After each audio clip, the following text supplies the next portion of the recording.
After months of Iranian missile and drone attacks, American bases across the Gulf have taken heavy damage. Now the United States is asking a question that would have been difficult to imagine before the war. Should its troops remain there at the same scale? U.S. Secretary of War Pete Hegseth has not ordered a formal review of the U.S. military posture, but for now, reports indicate and describe the work as planning that could help determine what happens to bases damaged during the war. Reports suggest the Pentagon's policy office is leading the analysis, while the Joint Staff and U.S. Central Command are also examining the issue.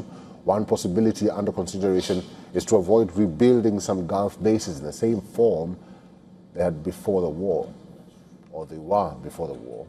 The United States normally has about 40,000 troops spread across roughly 20 bases in the West Asian region. Many of those sites have come under Iranian attack since the United States and Israel began the war in late February. 18 U.S. service members have been killed, while hundreds more have been wounded.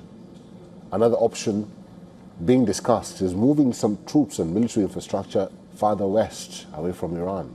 Jordan and Israel could play a larger role under such a plan.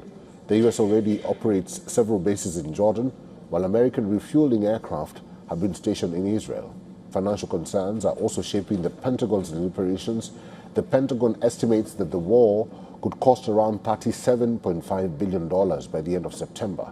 It is also to be noted that this price tag does not account for the money it will take to rebuild bases in that region.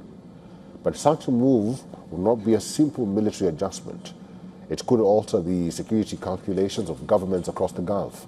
For decades, countries including Bahrain and Qatar have depended on American forces as a key part of their defense.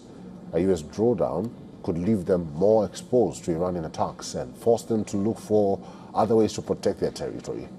Building those capabilities would take years, not weeks.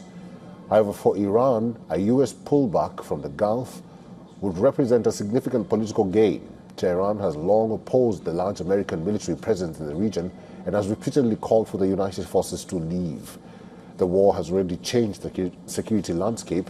Now it may force Washington to decide whether the American military footprint in the region should change with it.